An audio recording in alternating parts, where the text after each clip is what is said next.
So good morning guys. तो चलिए start करते हैं आज के यानी कि 28 दिसंबर के इंपॉर्टेंट करंट अफेयर्स को। देखिए पहला इंपॉर्टेंट प्रश्न क्या है। The turn over wizard saviour of thousands, ये किसकी आत्मकथा है? तो आंसर होगा अरूप रॉय चौधरी की। तो अभी हमारे जो वाइस प्रेसिडेंट है कौन, एम वेंकैया नायडू जी, उन्होंने इस बुक को रिलीज किया है जो कि एनटीपीसी लिमिटेड और एनबीसीसी इंडिया लिमिटेड के पूर्व अध्यक्ष अरूप रॉय चौधरी की आत्मकथा है। और इस बुक का समर्थन ई श्रीधरन ने भी किया है। ई श्रीधरन कौन है? मेट्रो मैन ऑफ इंडिया इन्हें कहा जाता है, इनका नाम भी ध्यान रखना। बाकी दलाई लामा, इनकी बायोग्राफी है his holiness the 14th Dalai Lama an illustrated biography. इसको किसने लिखा था? तेंजिंग ग्यात्सो। नीना गुप्ता, इनकी ऑटोबायोग्राफी है सच कहूं तो। सोनू सूद की बायोग्राफी क्या नाम है? आई एम नो मसीहा। अगर आपसे पूछा जाए सुरेश रैना की ऑटोबायोग्राफी का नाम क्या है, तो आंसर होगा बिलीव। और जो हमारे सबसे पहले ग्रैंड मास्टर हैं विश्वनाथ आनंद, उनकी ऑटोबायोग्राफी है माइंड मास्टर। और 15वें वित्त आयोग के अध्यक्ष कौन है? एनके सिंह, उनकी ऑटोबायोग्राफी का नाम है पोर्ट्रेट्स ऑफ पार। और यूनाइटेड नेशन के पूर्व जो सेक्रेटरी जनरल है बान की मून, उनकी ऑटोबायोग्राफी भी आई थी, उसका नाम है रिजॉल्व्ड यूनाइटिंग नेशंस इन अ डिविडेड वर्ल्ड। और एक बुक का नाम है द अंबुजा स्टोरी। बताओ ये किसकी ऑटोबायोग्राफी है? तो आंसर होगा नरोत्तम शेख सरिया। तो ये नाम भी ध्यान रखने आपको। बढ़ते आगे। फिर बताइए हाल ही में किसे global environment and climate action award से सम्मानित किया गया? तो आंसर होगा विरल देसाई को। तो ग्रीन मैन के नाम से मशहूर सूरत के उद्योगपति विरल देसाई, इनको दुबई में प्रतिष्ठित global environment and climate action citizen award से नवाजा गया है। उन्हें अभी भारत गौरव सम्मान से भी सम्मानित किया गया था। अच्छा, अगर मैं आपसे पूछूं क्या, तो बताओ क्लाइमेट चेंज परफॉर्मेंस इंडेक्स 2021 जो आया था उसमें भारत की रैंक क्या थी? भारत 10वें स्थान पे था। बात कर रहा हूं जलवायु परिवर्तन प्रदर्शन सूचकांक की। लेकिन उसमें पहले, दूसरे, तीसरे स्थान पे कौन सा देश है? तो आंसर होगा कोई भी नहीं था। चौथे स्थान पे स्वीडन था, 5वें स्थान पे यूके रहा था। अच्छा, दिव्या हेगड़े की बात करते हैं। United Nation women's award for leadership commitment 2021 इन्होंने जीता। नीना गुप्ता भारतीय गणितज्ञ हैं ये। रामानुजन पुरस्कार 2021 जीता इन्होंने। और डॉक्टर रणदीप गुलेरिया 22वां लाल बहादुर शास्त्री पुरस्कार इन्होंने जीता था। तो ये नाम भी ध्यान रखना। बढ़ते आगे। फिर बताइए हाल ही में किस राज्य सरकार ने नदी उत्सव शुरू किया? तो आंसर होगा गुजरात। तो अभी गुजरात की सरकार ने 26 दिसंबर 2021 को राज्य के विकास में नदियों के योगदान के साथ साथ उनकी सुरक्षा के बारे में जागरूकता बढ़ाने के लिए ये नदी उत्सव शुरू किया है। और ये जो कार्यक्रम है ये 5 दिनों तक यानी कि 30 दिसंबर 2021 तक चलेगा। ये पश्चिमी राज्य की 3 मुख्य नदियों को सम्मान करेगा, जिनमें है नर्मदा नदी, तापी नदी और साबरमती।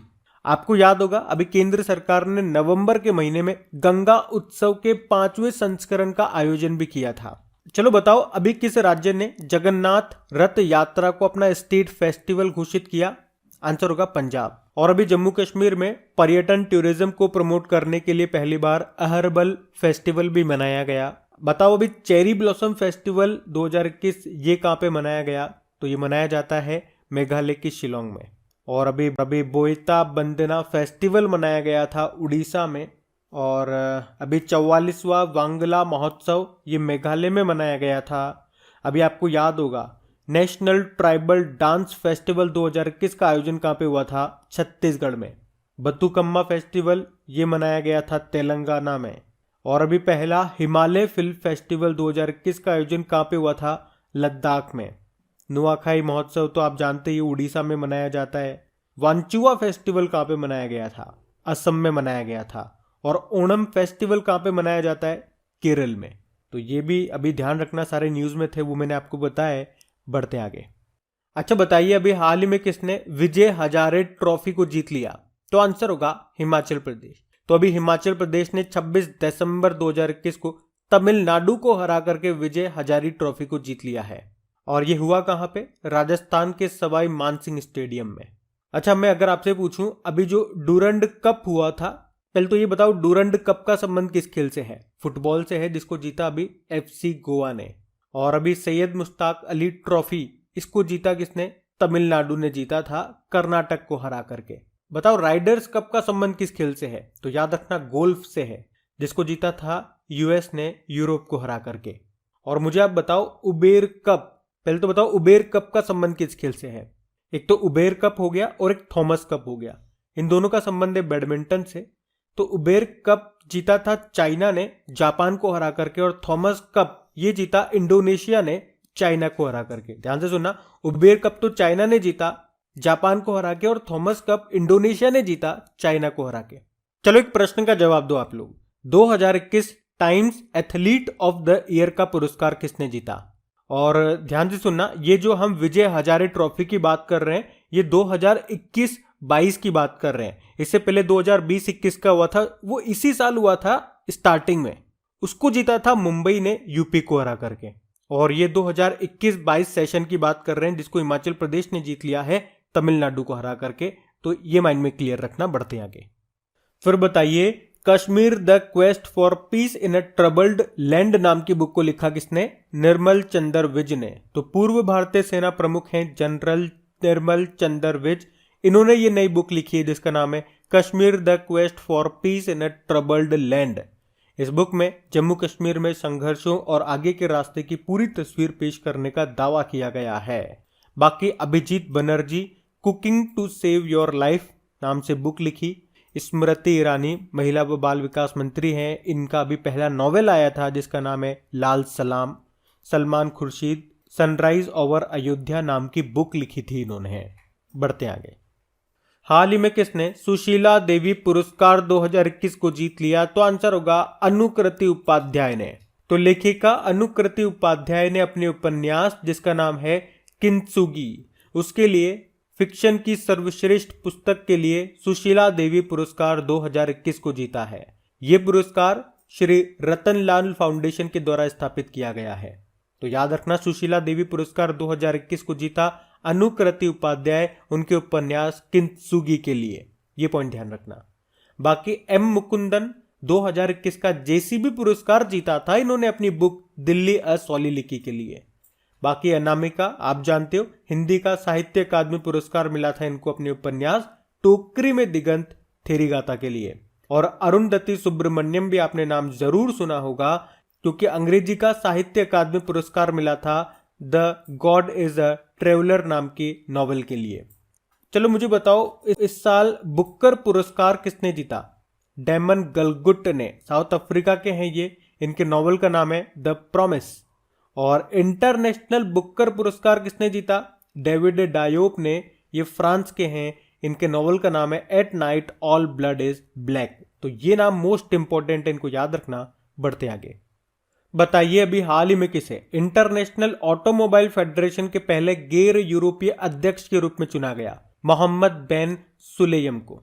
तो यूनाइटेड अरब अमीरात के मोहम्मद बिन सुलेम को मोटर स्पोर्ट की विश्व शासी निकाय इंटरनेशनल ऑटोमोबाइल फेडरेशन के पहले गैर यूरोपीय अध्यक्ष के रूप में चुना गया है। वे जीन टॉड का स्थान लेंगे। ये जो इंटरनेशनल ऑटोमोबाइल फेडरेशन है ना, इसकी स्थापना होती है 20 जून 1904 में। हेडक्वार्टर मिलेगा पेरिस फ्रांस में। बाकी अतुल दिनकर राणे ब्रह्मोस एरोस्पेस के एमडी बने। संजीव मेहता अभी फिक्की के प्रेसिडेंट बने थे। और Alka Upadhyay national highways authority of India की चेयरपर्सन बनी थी। ये नाम भी ध्यान रखने। बढ़ते आगे। चलिए बताइए अभी हाल ही में किसने 11वीं हॉकी इंडिया जूनियर राष्ट्रीय चैंपियनशिप को जीत लिया? तो आंसर होगा उत्तर प्रदेश ने। तो अभी हॉकी में यूपी हॉकी ने 11वीं hockey India junior national men's championship को जीत लिया। इसमें इसने किसको हराया? हॉकी चंडीगढ़ को हराया है। और इसके फाइनल अभी तमिलनाडु में खेले गए थे। तो आप ध्यान रखना, पहले नंबर पे यूपी रहा, दूसरे पे चंडीगढ़ और तीसरे पे रहा उड़ीसा। और देखो, अगर मैं आपसे पूछूं, अभी करंट अफेयर्स का प्रश्न ही पूछूंगा, अभी Asian champions men's hockey tournament को किसने जीता था? साउथ कोरिया ने। दूसरे नंबर पे जापान और तीसरे पे भारत रहा था। ये हुआ कहां पे था? बांग्लादेश के ढाका में। वैसे आप जानते हो टोक्यो ओलंपिक 2020 में भारतीय पुरुष हॉकी टीम ने ब्रोंज मेडल जीता था जर्मनी को हरा करके। और अभी जर्मनी को हराया था अर्जेंटीना ने। किस मैच की बात कर रहा हूं मैं? Men's hockey junior world cup 2021 जो कि उड़ीसा में हुए थे। और अभी रैंकिंग भी आई थी इंटरनेशनल हॉकी फेडरेशन की, उसमें बताया गया कि भारतीय पुरुष हॉकी टीम तीसरे स्थान पर है पूरी दुनिया में। और टॉप पे है ऑस्ट्रेलिया की टीम। और भारतीय महिला हॉकी टीम 9वें स्थान पर है और टॉप पर है नीदरलैंड की टीम। और 2023 में जो मेंस हॉकी वर्ल्ड कप होगा ये उड़ीसा में होगा, भुवनेश्वर और राउरकेला में। और भारत का सबसे बड़ा हॉकी स्टेडियम ये राउरकेला में ही बन रहा है, जिसका नाम बिरसा मुंडा के नाम पर रखा गया है। अभी पंजाब में मोहाली हॉकी स्टेडियम का नाम बदलकर बलबीर सिंह सीनियर के नाम पर रखा गया था, वो भी ध्यान रखना। और हॉकी इंडिया के आपके अध्यक्ष कौन है? ज्ञानेंद्रो निकोंगबाम है, ये मणिपुर से हैं। वैसे इंटरनेशनल हॉकी फेडरेशन का हेडक्वार्टर कहां पर है? लुज़ेन स्विट्जरलैंड में है और इसके प्रेसिडेंट है नरेंद्र बत्रा। और हमारे भारतीय पुरुष हॉकी टीम के कप्तान कौन है? मनप्रीत सिंह, जो कि टोक्यो ओलंपिक 2020 के उद्घाटन समारोह में ध्वजवाहक फ्लैग बियरर भी रहे थे एमसी मैरीकॉम के साथ में। और महिला टीम की कप्तान है रानी रामपाल। और आपको याद होगा 2020 में राजीव गांधी खेल रत्न पुरस्कार मिला था और ये पुरस्कार पाने वाली ये पहली भारतीय महिला हॉकी प्लेयर बनी थी। तो ये पॉइंट भी ध्यान रखना, बढ़ते आगे। बताइए अभी हाल ही में विश्व संगीत तानसेन उत्सव का आयोजन कहां पे शुरू हुआ? तो आंसर होगा मध्य प्रदेश में। तो अभी मध्य प्रदेश में विश्व संगीत तानसेन उत्सव का 97वां संस्करण 97 संस्करण अभी ग्वालियर में शुरू हुआ है। यह अभी 25 दिसंबर को शुरू हुआ, जो कि 30 दिसंबर तक चलेगा। और कार्यक्रम के मंच का निर्माण ओमकारेश्वर स्थित सिद्धनाथ मंदिर की थीम पर किया गया है। अब बात मध्य प्रदेश की है तो ये रहा मैप में एमपी। देखो इसकी कैपिटल क्या है? भोपाल है। भारत का पहला ई वेस्ट क्लिनिक आपको यहीं पे मिलेगा। मुख्यमंत्री हैं शिवराज सिंह चौहान और गवर्नर है मंगू भाई छगन भाई पटेल। अच्छा वैसे मैं आपको बता दूं, राज्य के पहले ड्रोन मेले का आयोजन अभी कहां पे किया गया था? ग्वालियर में ही। और अभी निमाड़ी मिर्च महोत्सव ये कहां पे मनाया गया? मध्य प्रदेश में। और मध्य प्रदेश में आपको ओमकारेश्वर बांध मिलेगा, धुआंधार बांध मिलेगा। किस नदी पे? नर्मदा नदी पे। और मध्य प्रदेश ये भारत की पहली साइबर तहसील भी बनाएगा। और याद रखना मध्य प्रदेश पावर सेक्टर में साइबर सिक्योरिटी लागू करने वाला पहला राज्य भी बना था। अभी एनीमिया मुक्त भारत सूचकांक आया था, उसमें टॉप पर रहा था मध्य प्रदेश। और यहाँ पे भोपाल मेट्रो का नाम बदल करके क्या रख दिया? भुज मेट्रो कर दिया। और यहीं पे ही पाताल पानी रेलवे स्टेशन का नाम बदल के क्या कर दिया? तात्या मामा रेलवे स्टेशन कर दिया था। और यहाँ का जो हबीबगंज रेलवे स्टेशन है उसका नाम बदलकर रानी कमलापति रेलवे स्टेशन कर दिया। और हबीबगंज रेलवे स्टेशन से कुछ याद आता है क्या आपको?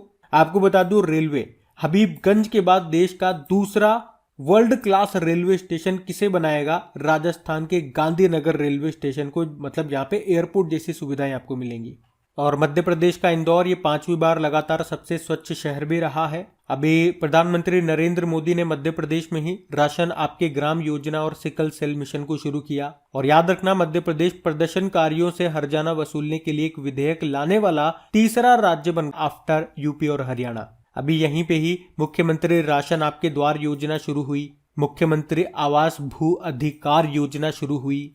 और देश का पहला वाटर प्लस शहर ये बना इंदौर। और नेशनल एजुकेशन पॉलिसी 2020 को लागू करने वाला दूसरा राज्य बना मध्य प्रदेश, पहला कर्नाटक था। यहीं पे ही अंकुर योजना शुरू होती है। और भारत में पहली बार दुनिया का सबसे पुराना जानवर डिंकिंसोनिया का जीवाश्म कहाँ पे मिला था? मध्य प्रदेश की भीमबेटका की गुफाओं में।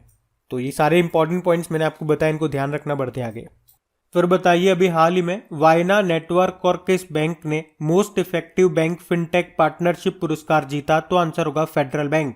तो अभी वायना नेटवर्क जो कि भारत के सबसे बड़े व्यापार वित्त प्लेटफॉर्मों में से एक है, तो इसने और फेडरल बैंक ने ग्लोबल फिनटेक इनोवेशन अवार्ड्स 2021 में most effective bank fintech partnership पुरस्कार से इनको सम्मानित किया गया।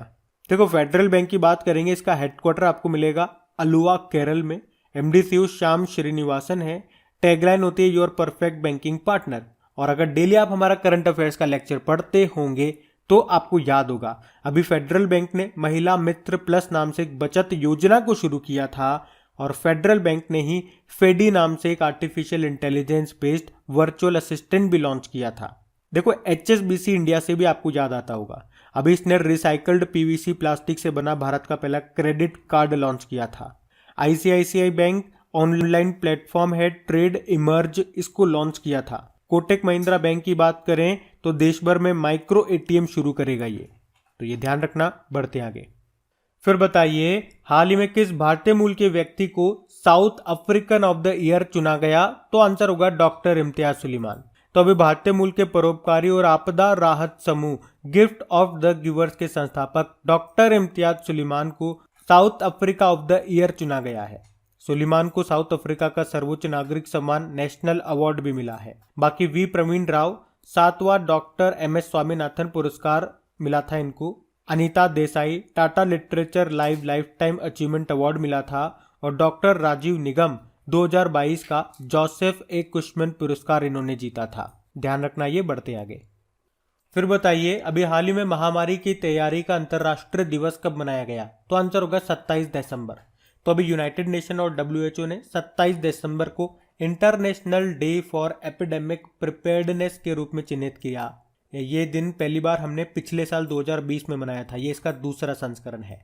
अब डे वाला क्वेश्चन है। आप जानते हो जब भी डे का क्वेश्चन आता है हमेशा उस महीने के इंपॉर्टेंट डेज में आपको रिवाइज कराता हूँ। आज मैं रिवाइज नहीं कराऊंगा और मैं आज आपको सारे डेज लिखने के लिए भी नहीं बोलूंगा। 2-3 प्रश्न मैं आपसे पूछूंगा, बस उनके जवाब आपको देने हैं। पहला प्रश्न, वर्ल्ड सॉइल डे विश्व मृदा दिवस ये हम कब मनाते हैं? दूसरा प्रश्न, अंतरराष्ट्रीय प्रवासी दिवस इंटरनेशनल माइग्रेशन डे हम कब मनाते हैं? और अगर आपको राष्ट्रीय प्रवासी दिवस याद हो तो वो भी बताना। और तीसरा प्रश्न ये है कि राष्ट्रीय उपभोक्ता अधिकार दिवस नेशनल कंज्यूमर राइट्स डे हमने कब मनाया? ये आपको कमेंट बॉक्स में टाइप करके बताना है। अब हम बात करेंगे कल की वीडियो में पूछे गए प्रश्न के उत्तर की। तो कल आपसे पूछा था कि अंतरराष्ट्रीय हॉकी महासंघ ने 2021 की जो रैंकिंग जारी की है उसमें भारतीय पुरुष हॉकी टीम कौन से स्थान पर है? तो आप सभी ने प्रश्न का सही उत्तर दिया, तीसरे स्थान पर है। इसमें टॉप पे है ऑस्ट्रेलिया की टीम और महिलाओं की टीम में भारत 9वें स्थान पे है और टॉप में नीदरलैंड की टीम है। सो गाइज अगर सेशन अच्छा लगा है तो इसे लाइक जरूर करना और प्लीज इसे अपने दोस्तों के साथ में शेयर जरूर कर देना। जो भी आपका स्टडी ग्रुप हो गया व्हाट्सएप पे, फेसबुक पे या आपके फैमिली में कोई पढ़ने वाले स्टूडेंट्स हैं, आपके भाई बहन, तो उनके साथ इसको शेयर जरूर करना। और इन सभी क्वेश्चंस का क्विज बना करके आपकी क्रैक एग्जाम एप्लीकेशन पे अपलोड करवा दिया गया है। वहां पे जाके इनकी अच्छी से प्रैक्टिस कर लो और पुराने जो अपलोडेड क्वेश्चन है उनका अच्छे से रिवीजन करते रहो और आगे बढ़ते रहो। वहीं पे आपको इनकी PDF भी मिल जाएगी। Thank you guys. और ये रहा आज का आपका होमवर्क प्रश्न।